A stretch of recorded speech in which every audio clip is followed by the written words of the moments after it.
ବର୍ତ୍ତମାନ କିଛି ସମୟ ପୂର୍ବରୁ ଆମର ଗୁଣପୁର ଅଞ୍ଚଳର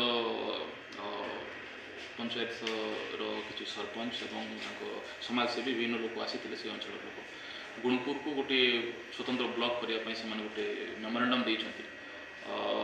ନିହାତି ଭାବରେ ଗୋଟେ ଜିନିଷ କମଲରାମପୁର ଆପଣ ଜାଣିଛନ୍ତି ବହୁତ ବଡ଼ ଜିଓଗ୍ରାଫିକାଲି ବହୁତ ବଡ଼ ଏରିଆ ଏବଂ ଆଡ଼ମିନିଷ୍ଟ୍ରେସନ୍ କରିବା ପାଇଁ ଚ୍ୟାଲେଞ୍ଜେସ୍ କିନ୍ତୁ ଏଇ ମେମୋରାଣ୍ଡମ୍ଟା ଆମେ ନିହାତି ଭାବରେ ହାଇର ଫୋରମ୍ରେ ପଠାଇବୁ ଆଉ ଯେତେବେଳେ ଗଭର୍ଣ୍ଣମେଣ୍ଟର ଗାଇଡ଼ଲାଇନ୍ ଆସିବ ବ୍ଲକ୍ ବାଇଫର୍କେସନ୍ କିମ୍ବା ପଞ୍ଚାୟତର ବାଇଫର୍କେସନ୍ ନିହାତି ଭାବରେ ତାକୁ ଆମେ ସେଇ ହିସାବରେ ରିପୋର୍ଟ ଦେଇକି ହାଇର ଲେଭେଲ୍ ଫୋରମ୍ରେ ପଠାଇବୁ।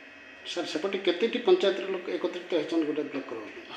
ବର୍ତ୍ତମାନ ସୁଦ୍ଧା ତ ଆମକୁ ଡିଟେଲ୍ସ ମୁଁ ମେମୋରାଣ୍ଡମ୍ଟା ଦେଖିନି କିନ୍ତୁ ଆଇ ଥିଙ୍କ 6-7ଟା ପଞ୍ଚାୟତ ଯେଉଁ ରହିଲା ଆମର ଯେଉଁ କେରପାଇ ସିଲେଟ ନାକରୁଣ୍ଡି ତଲାମପଦର ଗୁଣପୁର କର୍ଲାପାଟ କିଆପଦର ଅଞ୍ଚଳର ଲୋକ ଆଜି ଆସିଥିଲେ।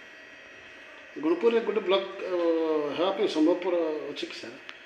ଦେଖନ୍ତୁ ବର୍ତ୍ତମାନ ଯାଏଁ ତ ବିଗତ 20 ବର୍ଷରେ ବର୍ତ୍ତମାନ ବ୍ଲକ୍ ବାଇଫର୍କେସନ୍ ହେଇନି। ଗଭର୍ଣ୍ଣମେଣ୍ଟ ଯଦି ନୂଆ ଗାଇଡ଼ଲାଇନ୍ ଆସିବ କାହିଁକିନା ଗୋଟେ ବ୍ଲକ୍ ହେବା ପାଇଁ ତାର ପପୁଲେସନ୍ କେତେ ଦରକାର ସେ ଜିନିଷ ନୂଆ ଗାଇଡ଼ଲାଇନ୍ ଆସିବ କେତେ ପଞ୍ଚାୟତ ଦରକାର ଗାଇଡ଼ଲାଇନ୍ ଆସିଲେ ନିହାତି ଭାବରେ ଯଦି ସେ ହିସାବରେ ହେଇପାରିବ ତା ଜିଓଗ୍ରାଫିକାଲ୍ ଏରିଆକୁ ଦେଖିକି। Thank you.